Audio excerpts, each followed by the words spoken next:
hostages languishing in the dungeons of Gaza. Ladies and gentlemen,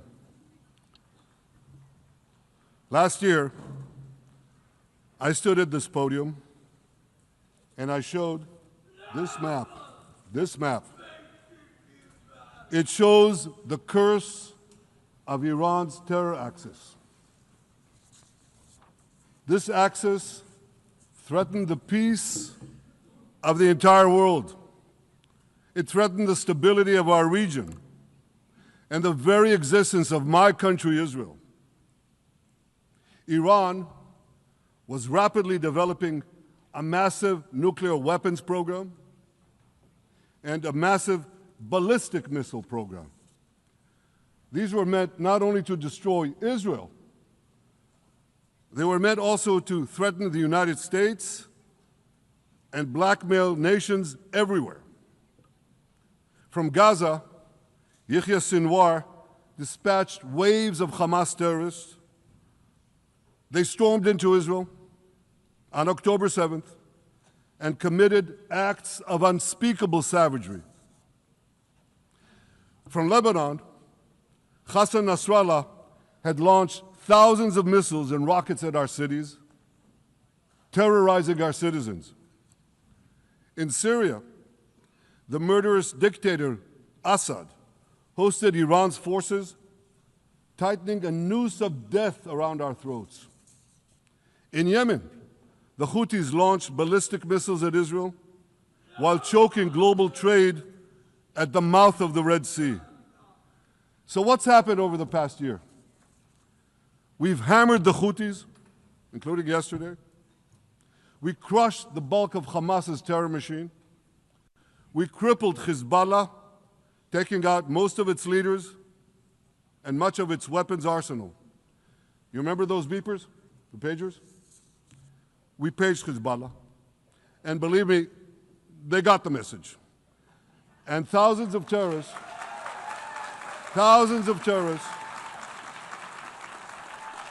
dropped to the ground. We destroyed Assad's armaments in Syria. We deterred Iran's Shiite militias in Iraq. And most importantly, and above anything else that I could say to you or that we did in this past year, in this past decade, we devastated Iran's atomic weapons and ballistic missiles programs.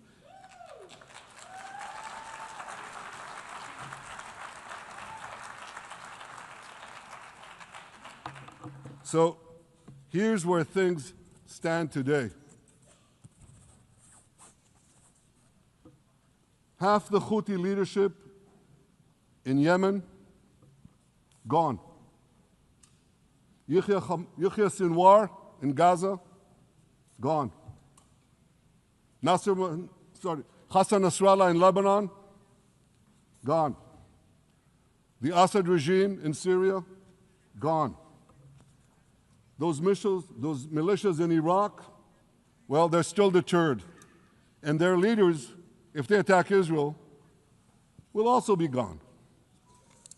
And for Iran's top military commanders and its top atomic bomb scientists, well, they're gone too.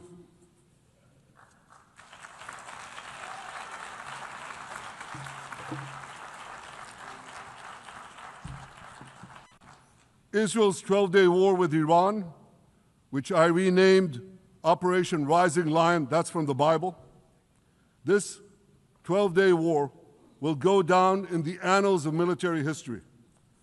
Our daring pilots neutralized Iran's missile defenses and took control of the skies over Tehran.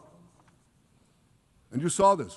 Israeli fighter pilots and American B-2 pilots bombed Iran's nuclear enrichment sites.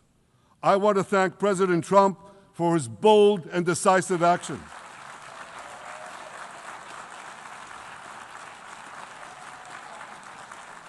President Trump and I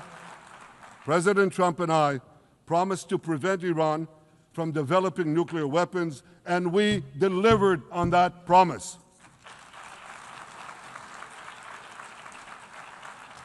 We removed an existential threat to Israel rather, and a mortal threat to the civilized world. We lifted a dark cloud that could have claimed millions and millions of lives. But, ladies and gentlemen, we must remain vigilant. We must remain absolutely clear-minded and vigilant. We must not allow Iran to rebuild its military nuclear capacities. Iran's stockpiles of enriched uranium, these stockpiles must be eliminated. And tomorrow, UN Security Council sanctions on Iran must be snapped back.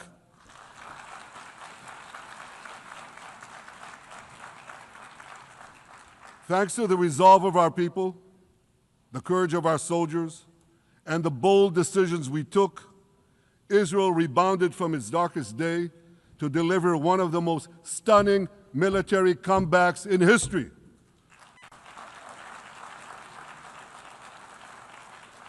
But we're not done yet. The final elements, the final remnants of Hamas are holed up in Gaza City. They vow to repeat the atrocities of October 7th again and again and again, no matter how diminished their forces. That is why Israel must finish the job. That is why we want to do so as fast as possible.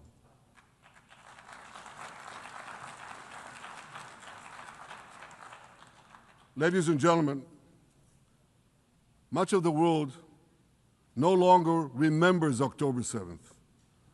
But we remember. Israel remembers October 7th. On that day, well, I'll tell you, you can remember October 7th too. You see this large pin here? It's a QR code. What I ask you to do is hold up your phones, zoom in, and you too will see why we fight and why we must win. It's all in here. On October 7th, Hamas carried out the worst attack on Jews since the Holocaust. They slaughtered 1,200 innocent people, including over 40 Americans and foreign nationals from dozens of countries represented here. They beheaded men. They raped women. They burnt babies alive. They burnt babies alive in front of their parents.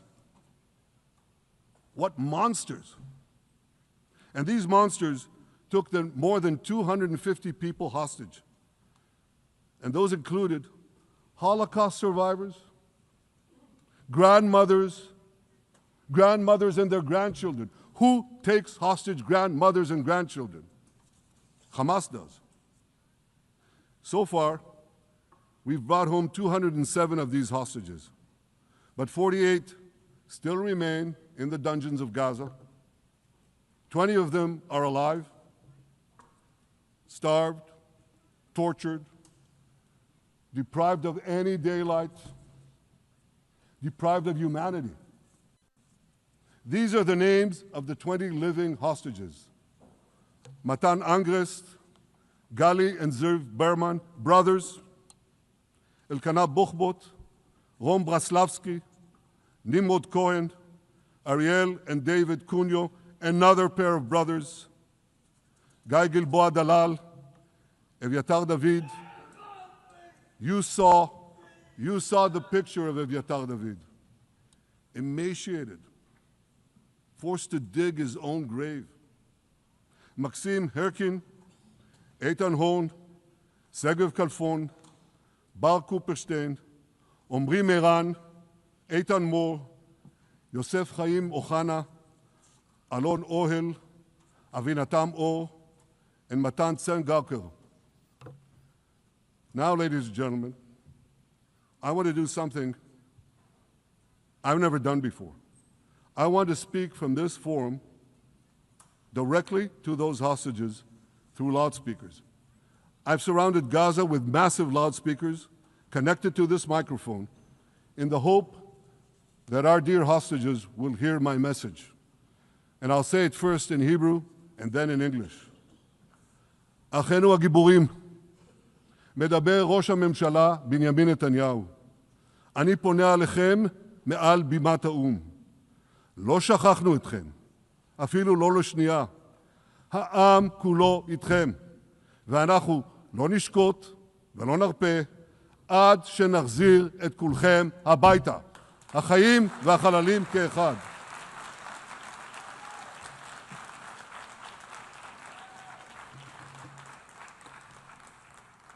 Our brave heroes. This is Prime Minister Netanyahu speaking to you live from the United Nations. We have not forgotten you, not even for a second. The people of Israel are with you. We will not falter and we will not rest until we bring all of you home.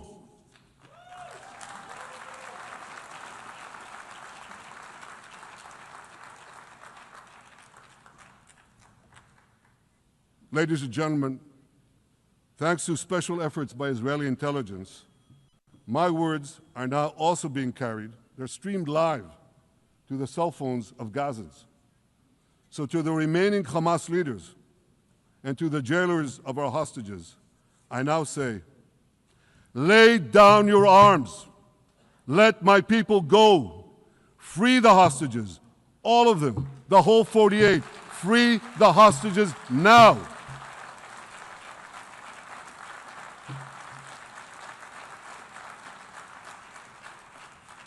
If you do, you will live.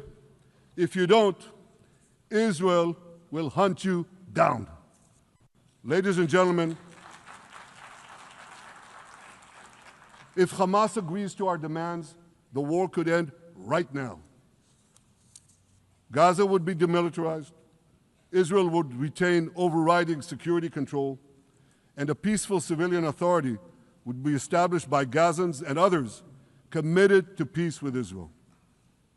And of course, you understand that the war in Gaza has affected every Israeli. But I'm sure there are people in New York or in London or in Melbourne and elsewhere who are probably thinking, what does all of this have to do with me? And the answer is everything. Because our enemies are your enemies. So let's do something else first at the UN. Let's do a pop quiz. And raise your hand if you know the answer. Here's the first question. Who shouts death to America? Is it A, Iran, B, Hamas, C, Hezbollah, D, the Houthis, or E, all of the above? All of the above. Correct, all of the above. Second question. Who has murdered Americans and Europeans in cold blood? Is it A, Al-Qaeda, B, Hamas, C, Hezbollah, D, Iran, or E, all of the above? All of the above. Correct. Again. So here's the point I wanted to make. Our enemies hate all of us with equal venom. They want to drag the modern world back to the past, to a dark age of violence, fanaticism, and terror. I think many of you are already feeling in your own societies the radical Islamist surge. You know, I'm sure you do, you know deep down that Israel is fighting your fight. So I want to tell you a secret. Behind closed doors, many of the leaders who publicly condemn us privately thank us. They tell me how much they value Israel's superb intelligence services that have prevented time and again terrorist attacks in their capitals, time and again saving countless lives. General George Keegan, former head of U.S. Air Force intelligence, once said, if the United States had to gather on its own the intelligence that Israel gives us, we would have to establish 5 CIAs. 5 CIAs. This past June, when Israel struck Iran's nuclear facilities, German Chancellor Merz admitted the truth. He said, Israel is doing the dirty work for all of us. President Trump understands better than any other leader that Israel and America face a common threat. He showed the world that when Iran and its proxies murder Americans, take Americans hostage, shout death to America, burn American flags, and try to assassinate the President of the United States, not once, but twice. He showed them there is a price to pay for all that.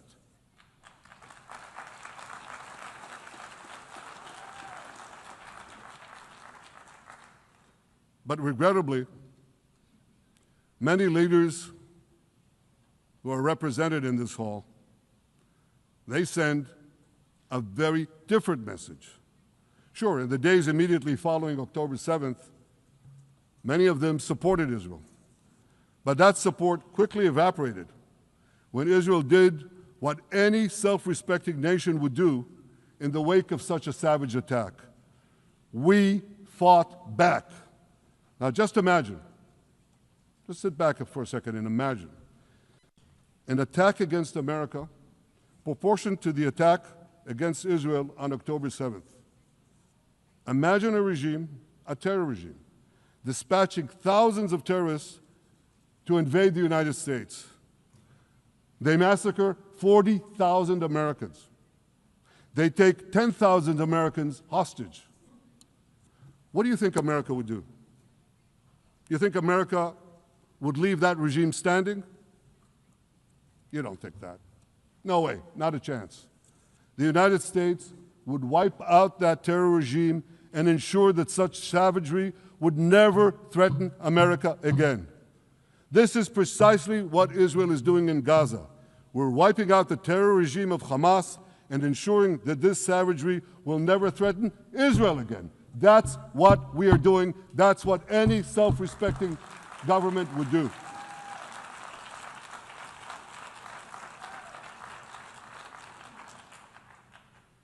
Yet, and it's a yet that I'm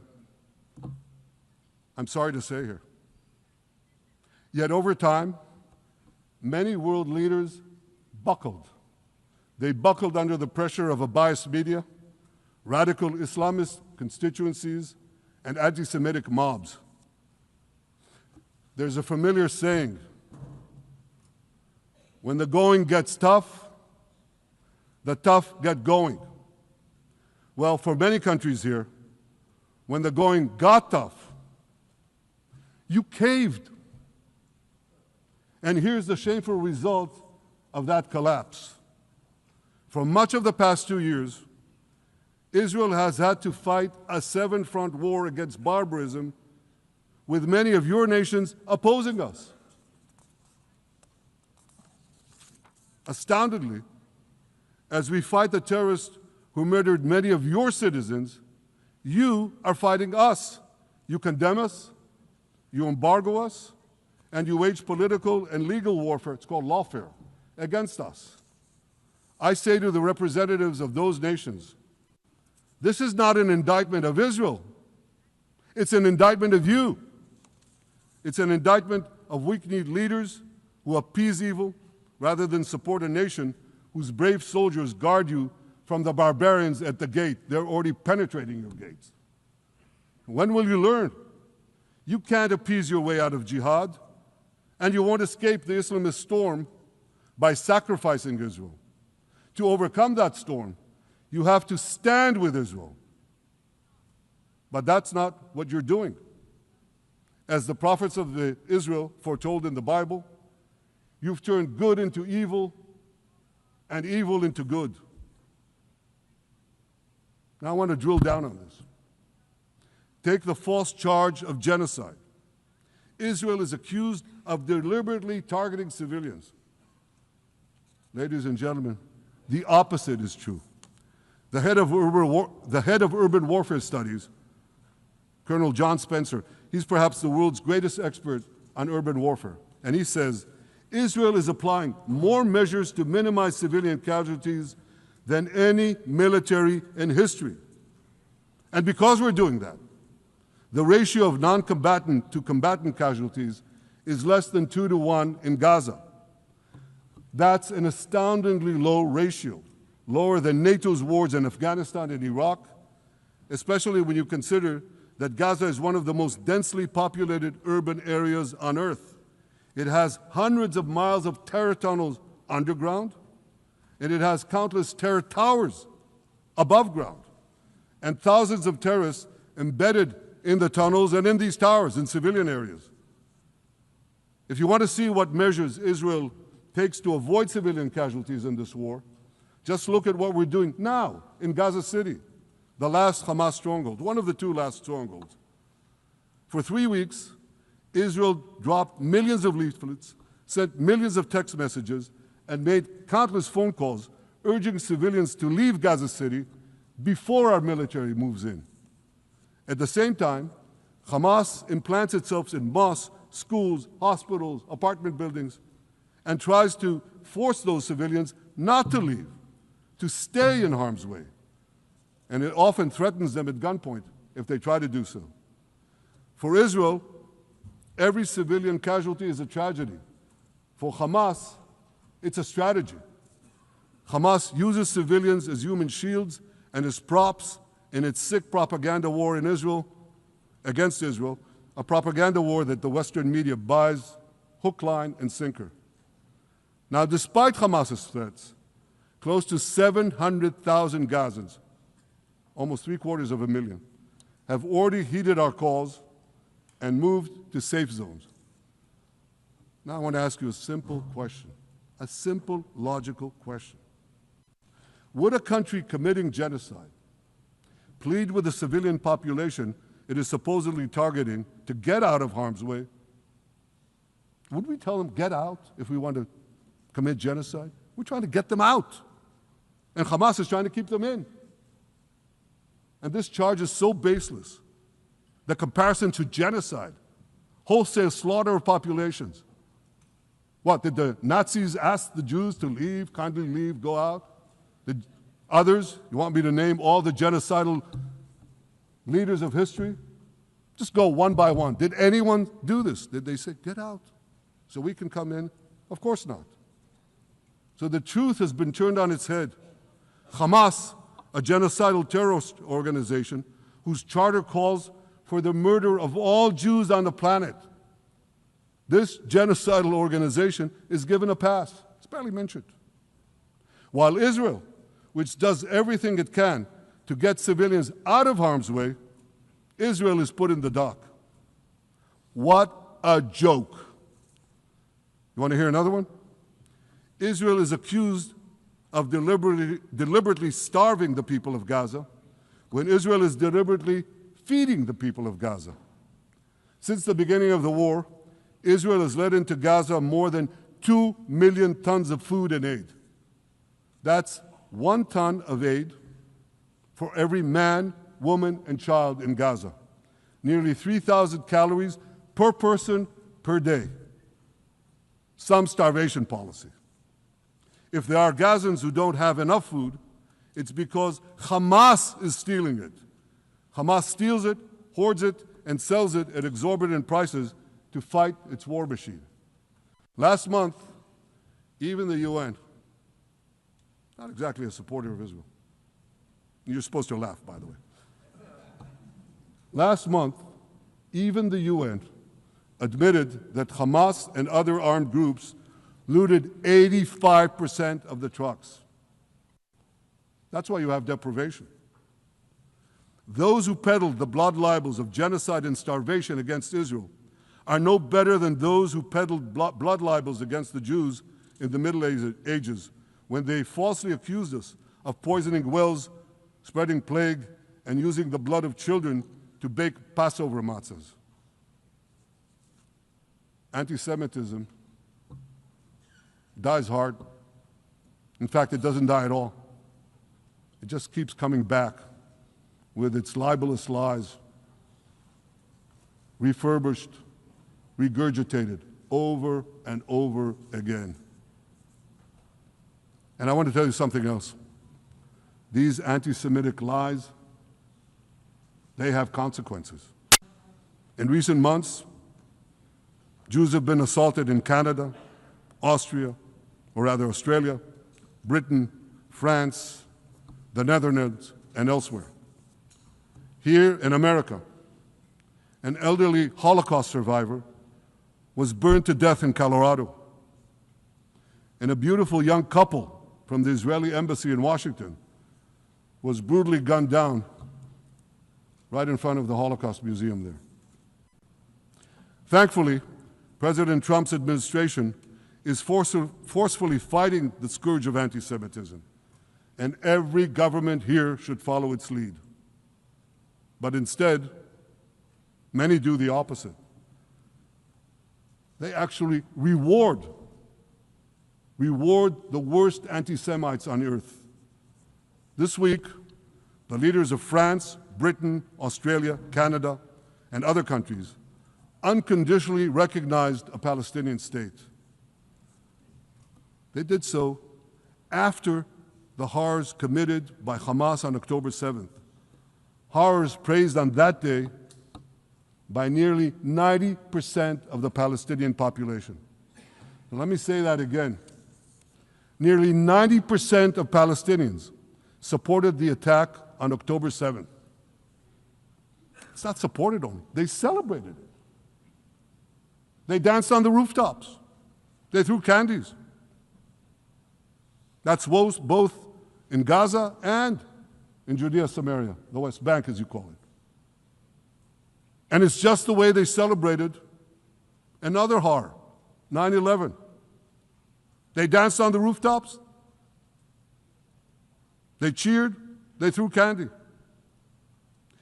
You know what message the leaders who recognize a Palestinian state this week sent to the Palestinians?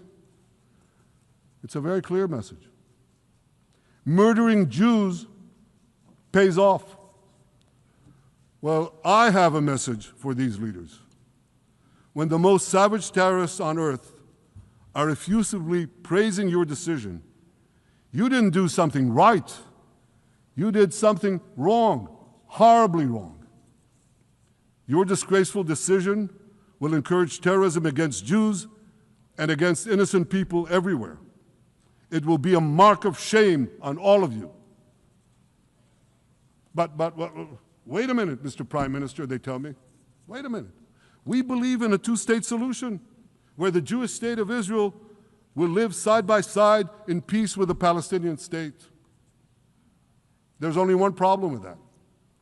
The Palestinians, they don't believe in this solution. They never have. They don't want a state next to Israel. They want a Palestinian state instead of Israel.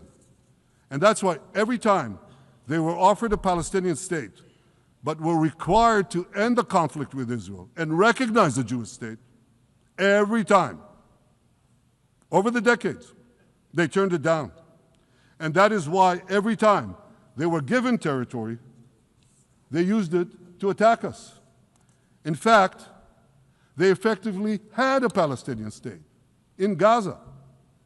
So what did they do with that state? Peace? Coexistence? No. They attacked us time and time again. Totally unprovoked. They fired rockets into our cities. They murdered our children. They turned Gaza into a terror base from which they committed the October 7th massacre. So here's the uncomfortable truth. The persistent Palestinian rejection of a Jewish state in any boundary is what has driven this conflict for over a century. It is still driving it. It's not the absence of a Palestinian state. It's the presence and existence of a Jewish state. And I find it amazing, that the foreign chancelleries and the ministries and all those who pontificate about this, and the leaders, how can they not see this basic truth when it is repeated again and again and again ad nauseum? And I want to say something else. This rejection of a Jewish state not only applies to Hamas, it also applies to the so-called moderate Palestinian Authority. You should know that the Palestinian authorities pays terrorists to slay Jews. The more Jews the terrorists slay, the more the Palestinian Authority pays. The Palestinian Authority names its government buildings, its public squares, its schools, after the mass murderers of Jews, which they glorify as martyrs.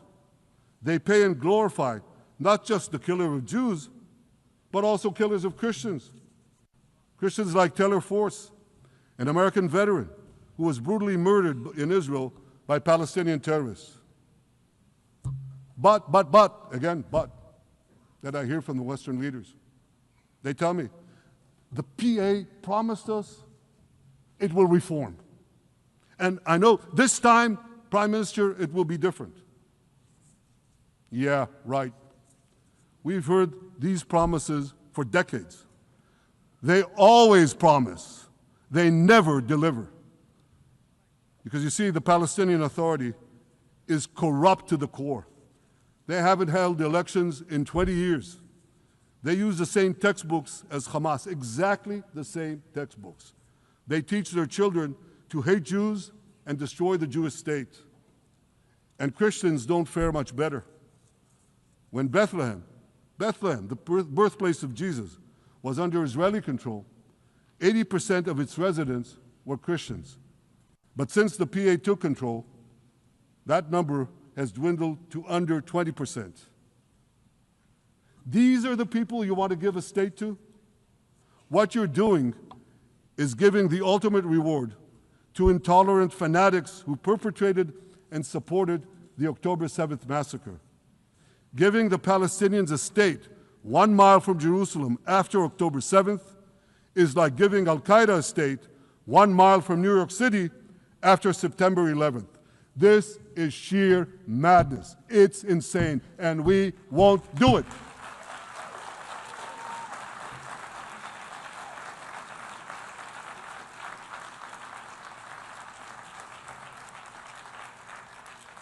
So here's another message to those Western leaders. Israel will not allow you to shove a terror state down our throats. We will not commit national suicide because you don't have the guts to face down a hostile media and anti-Semitic mobs demanding Israel's blood. And I want you to grasp something else, which is also distorted in the media. I say this not only in my name or the name of my government, but on behalf of all the people of Israel. Last year, there was a vote in the Knesset, our parliament, whether or not to oppose the imposition of a Palestinian state. You want to guess what the results were? Out of 120 members of our parliament, 99 voted against and only 9 supported. That's over 90%. It's not a fringe group. It's not the prime minister who himself is extreme or he's held hostage by extreme parties to his right. It's over 90% of Israelis. My opposition to a Palestinian state is not simply my policies or my government's policy. It's the policy of the state and people of the state of Israel.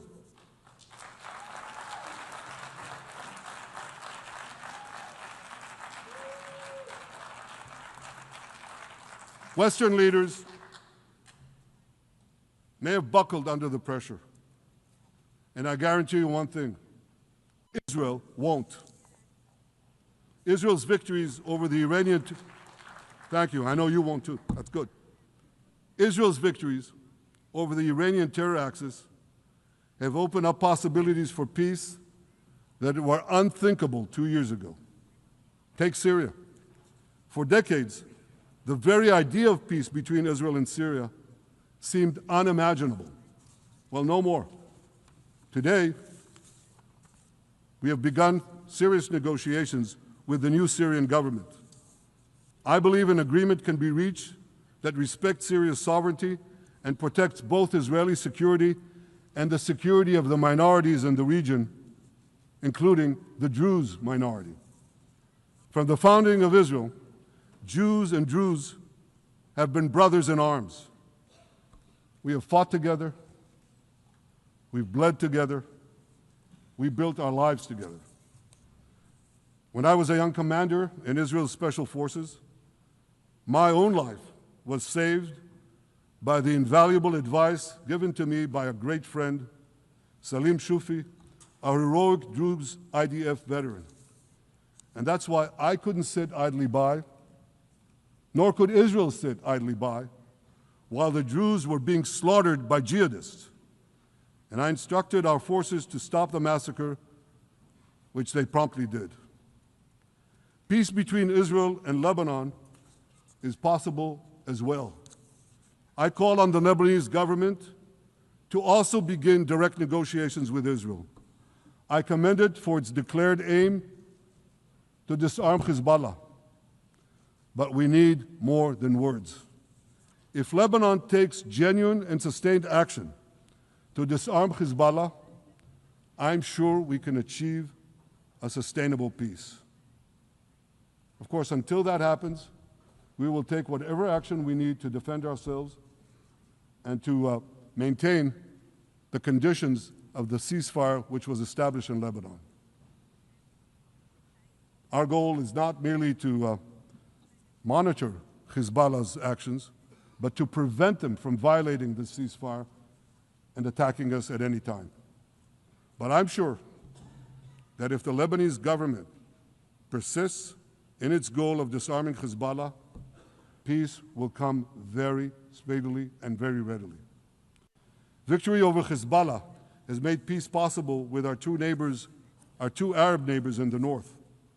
Victory over Hamas will make peace possible with nations throughout the Arab and Muslim world. Our victory would lead to a dramatic extension and expansion of the historic Abraham Accords, which President Trump brokered between Arab leaders and myself 5 years ago.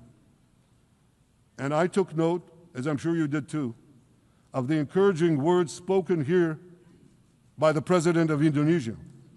This is the country with the largest Muslim population of all nations. And it's also a sign of what could come.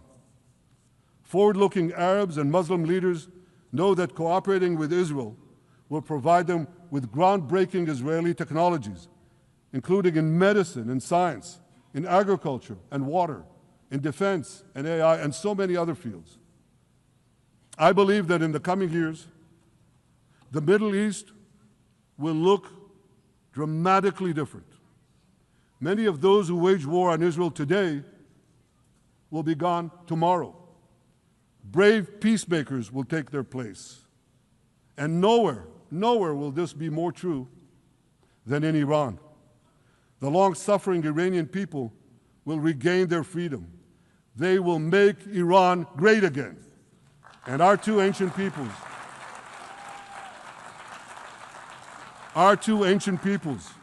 the people of Israel and the people of Iran, will restore a friendship that will benefit the entire world. Ladies and gentlemen, the horrors that happened on one dark day, October 7th, those horrors happened countless times during the centuries of my people's exiles among the nations. Jewish blood was cheap. Jews were killed with impunity. We had to beg others to defend us. The rise of Israel did not mean that the attempts to destroy us would end. It meant that we could fight back against those attempts. And that is exactly what Israel has done since October 7th. Our sons and daughters fought like lions. Our brave soldiers donned their uniforms and rushed into battle. They were armed with the dreams of the 100 generations of Jews who came before them. The dream of living as a free people in the land of Israel, our beloved homeland for more than 3,000 years. The dreams of living in our own independent state. The dream of having an army to defend ourselves. And the dream of being a light unto the nations, a beacon of progress, ingenuity, innovation, for the benefit of all humanity. On October 7th, the enemies of Israel tried to extinguish that light. 2 years later, the resolve of Israel and the strength of Israel burned brighter than ever. With God's help, that strength and that resolve would lead us to a speedy victory into a brilliant future of prosperity and peace. Thank you very much.